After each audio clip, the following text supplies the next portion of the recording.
Fire is the single most transformative discovery in human history. It shaped evolution, culture, and survival itself.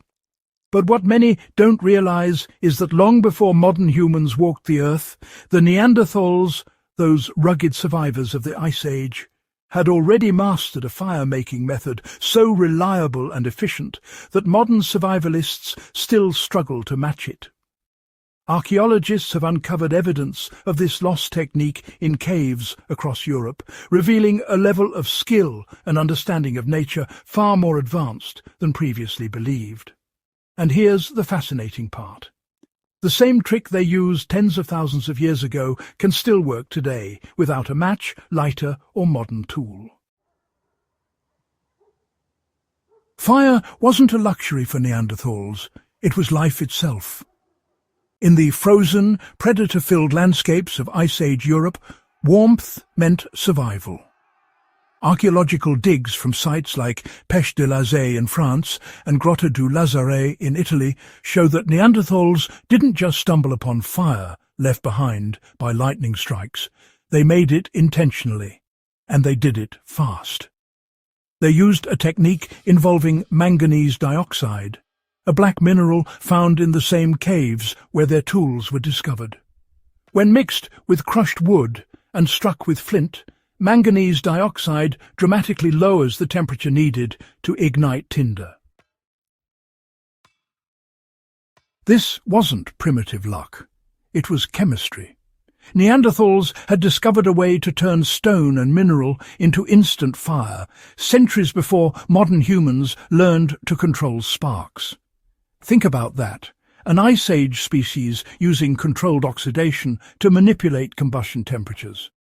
That's not random, that's knowledge earned through generations of observation and experimentation. Modern researchers from Leiden University recreated this ancient technique and were astonished by the results. When powdered manganese dioxide was mixed with small wood shavings and exposed to a spark from flint, it ignited in seconds, far faster than untreated tinder. The mineral acts as a catalyst, breaking down oxygen bonds and allowing carbon-based materials to burn at a lower ignition point. In short, Neanderthals had discovered a primitive form of chemical fire acceleration.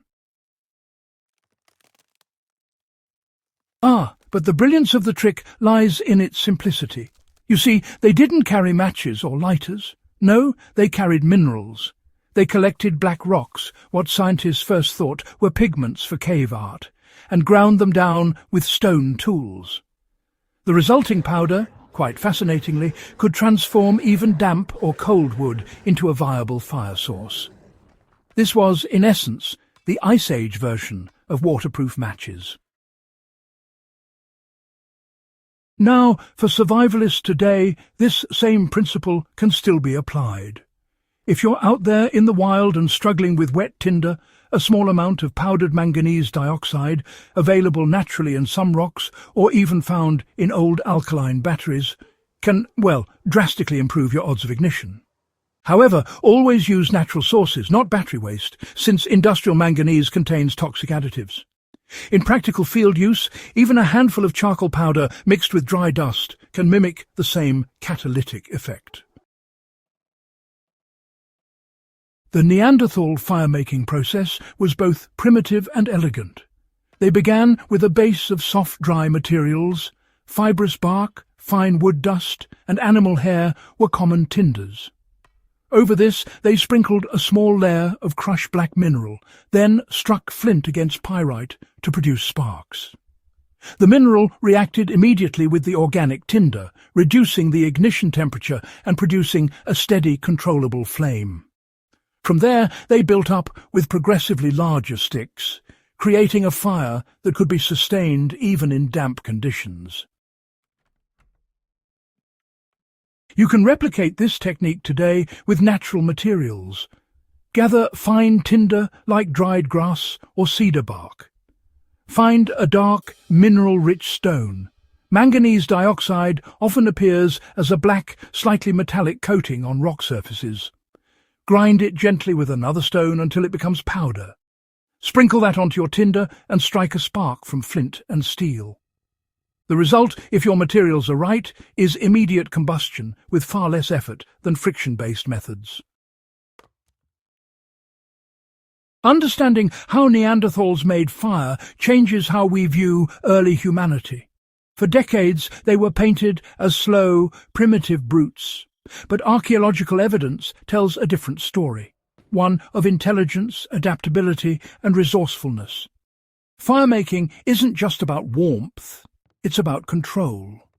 It's about mastering nature rather than being mastered by it. This skill allowed Neanderthals to cook food, improving nutrition and brain development. It gave them the ability to harden wooden tools, to drive predators away, to survive cold nights, and to migrate into territories that would have been lethal without fire.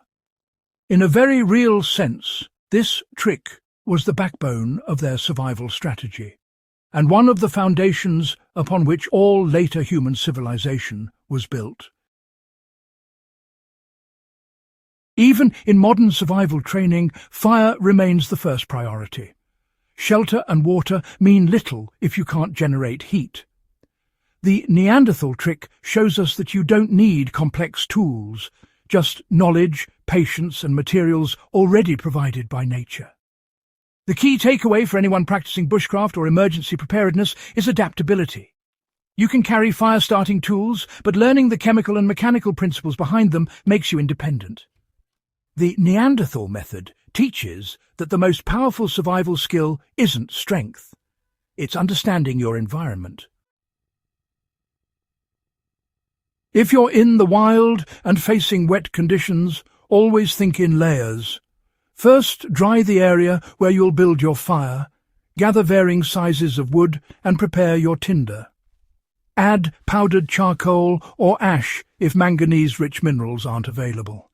It will still help reduce ignition temperature. Practice with flint and steel rather than relying on matches or lighters. The first time might be hard, but once mastered, it's a skill that lasts a lifetime. The technique also works for preppers and historians alike. For historical reenactments, it's an authentic way to recreate Ice Age fire without modern accelerants. For survivalists, it's a practical backup for when everything else fails. What's astonishing is how this technique, buried for tens of thousands of years, still beats modern solutions in reliability. A handful of mineral dust and a spark, that's all it takes. The Neanderthal fire trick is more than just a relic of the past. It's proof that ancient people understood their world at a depth we often underestimate. Their survival wasn't luck. It was skill, learned through generations of trial and error, and it continues to serve anyone willing to learn it.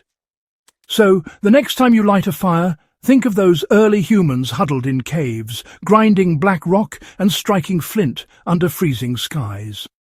Their knowledge didn't vanish. It simply waited for rediscovery.